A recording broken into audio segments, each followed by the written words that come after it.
Hi, I'm Old Sneelock. Welcome to another episode of Old Sneelock's Workshop.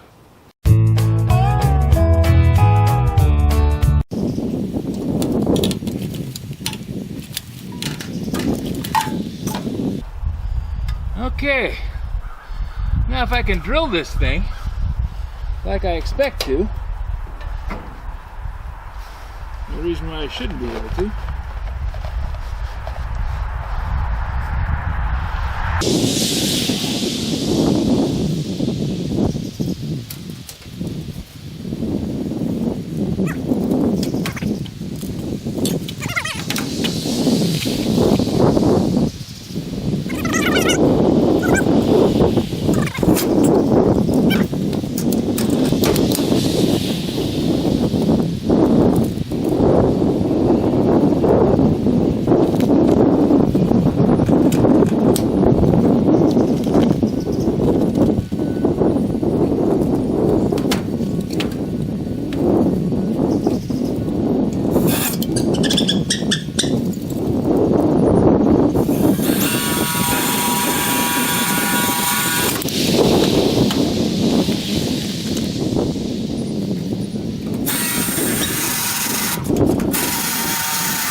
Okay.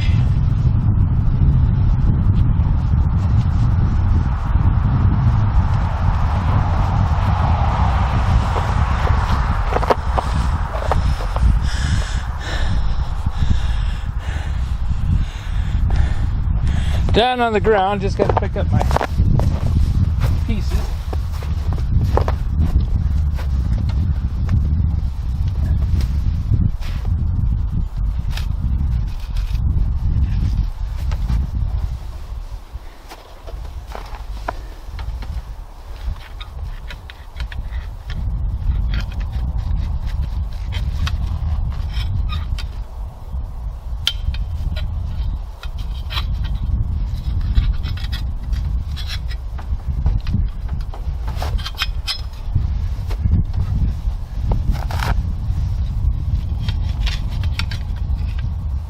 There we go.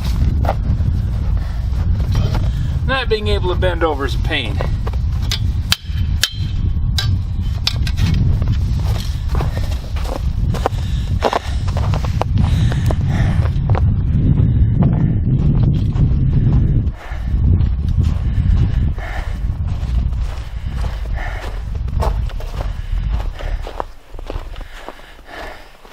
I think I need to build something that I can keep here.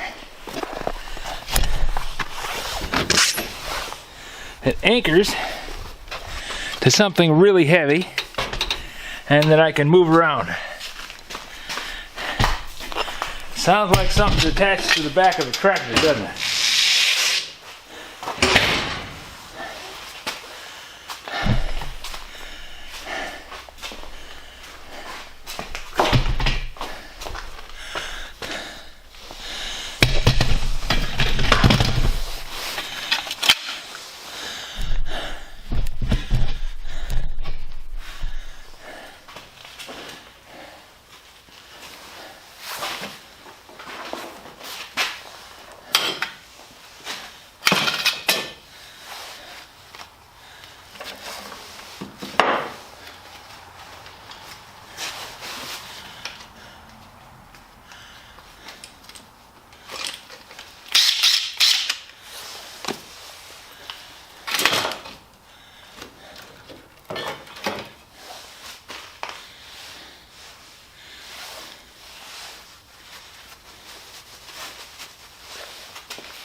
Okay, now let's see if we can get this done.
Okay, Matt sent me a set of Shockwave drill and tap set. Back when I was actually in business, I used to call these draps.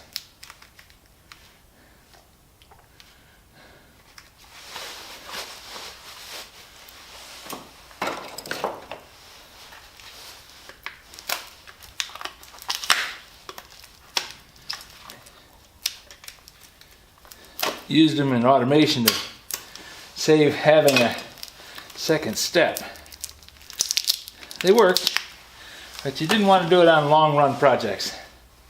Because long run projects, you'd burn out the drill bit and the tap. You'd end up replacing them very often.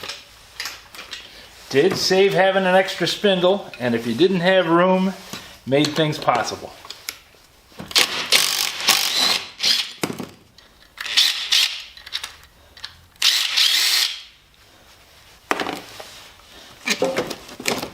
Okay.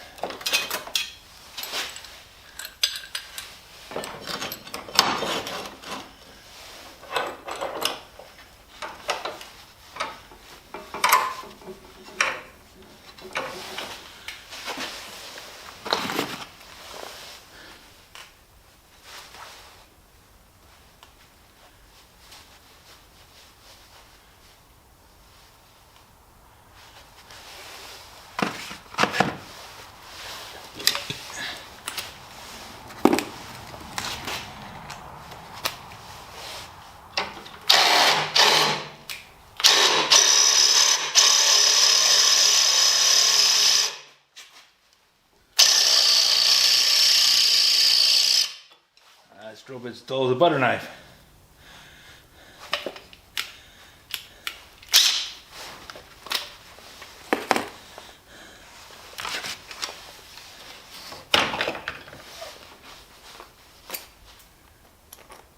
That one's not much better. Okay.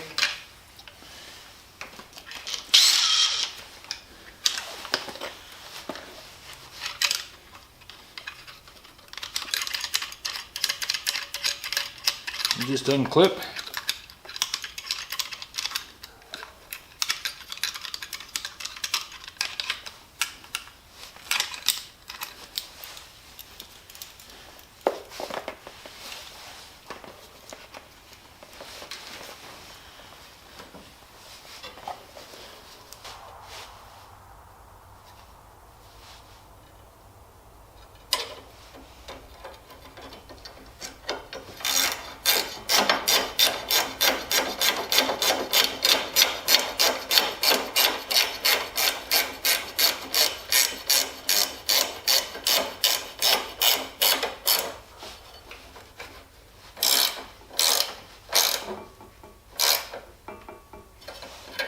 There. And that's got it.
Oh yeah.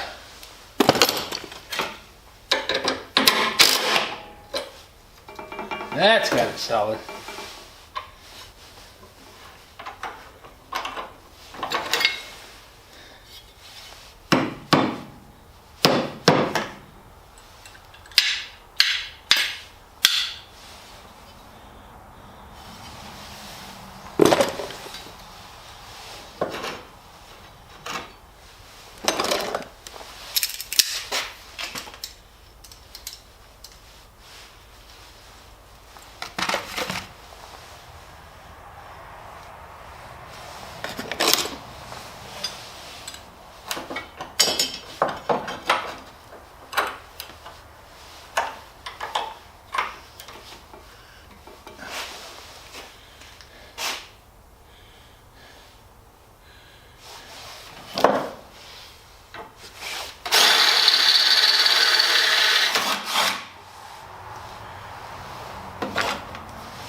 I need my bench vise.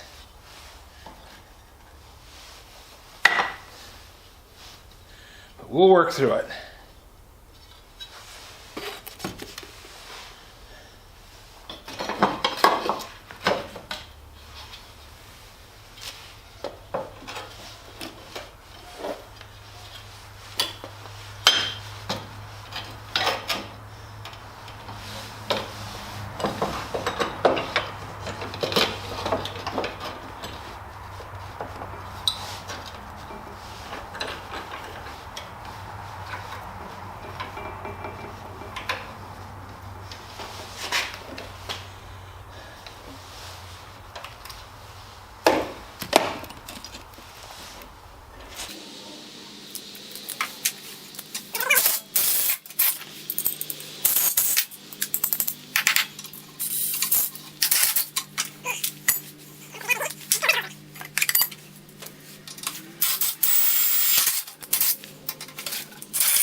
Now why am I spending time grinding this stuff off? Well, I was working at Denver Corporation, writing work instructions. That meant I was out on the shop floor. And I'd worked at Denver before I retired for 7 years. Never had an accident. Never had an injury, never had a problem. Everything was just fine. I was out writing work instructions and I wanted to set my clipboard on a table, and there was a bunch of stuff on the table.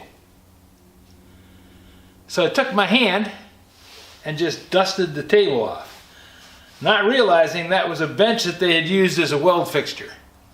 After I retired, I got called back by Denver to help them out on a project. I'd been retired for about 4 years, and they were really deep in trouble. They had a program they were trying to build for an Indonesian company, and the idea was to build the first prototype at Denver, so that the Indonesian company could see how it was done by professionals, and the professionals would doctor up the blueprints and make sure everything was working good. The Indonesian company sent over an engineer to work on the thing, and he was supposed to be writing the work instructions, and it didn't work out. So they called me back and said, "Dave, can you help us out?" I was, "Sure, I'll go." So I was making a, let's see, what do they call that? Amphibious troop carrier. And it was an interesting project. There's a lot of stuff going on. And I wrote work instructions to assemble the whole thing. And while I was doing that, I was out on the shop floor. And I wanted to lay my clipboard down so I could make some notes. Well, there was a bench there, so I just took my hand, and to clean off the junk on the bench, I took my hand and just shoved the stuff over to the side. Just like that. Well, not realizing that, should have known, out in the welding shop, they welded things to everything. And when they wanted to take them loose, they just ground them off and broke off the edges. Because you only tack it on one side. You tack it on one side and you tip it towards that side, that tack will break right off. And I know, I did that myself when I was a welder. But never thought that, look at the bench. So anyways, I swiped my hand across that bench, and there was weld beads that hadn't been ground flush. And I cut 4 slices across my hand, right across the pad of my fingers. Just like a razor. So I had 4 cuts there, and it started welling up blood, so I grabbed my hand like that, closed it up, and went to the bathroom and got some paper towels, washed my hand off, stepped outside to the first aid kit, got the first aid equipment and put first aid on my hand. Now, that was what I did when I was the supervisor. But I was no longer the supervisor, I was a contractor in the building. So it kind of freaked them out a little bit. I can't blame them. You know, they're liable for all the stuff that happens in their building.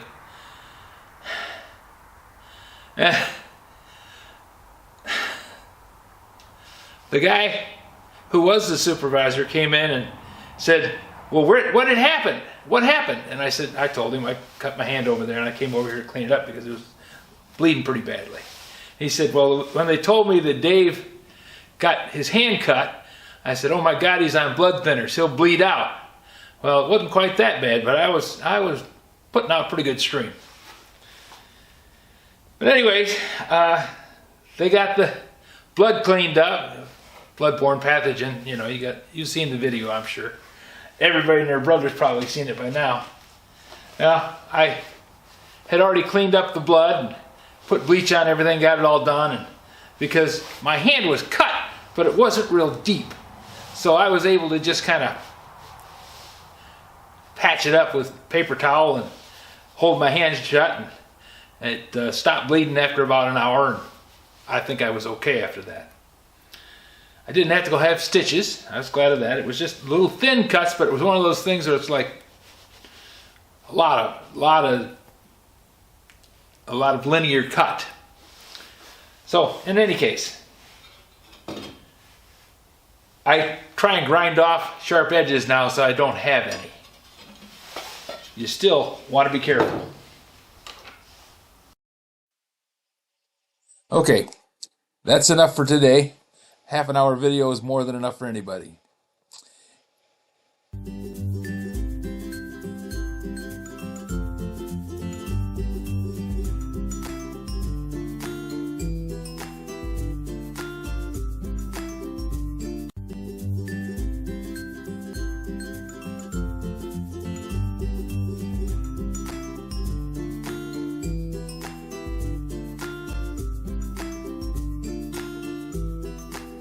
This video is not to be viewed by anyone under the age of 13 in the U.S. or 16 in the European Union without the express written permission of the parents or the legal guardians of the underage person. Such written permission must be on file at the local government entity in charge of enforcing the rules and regulations established by the FTC.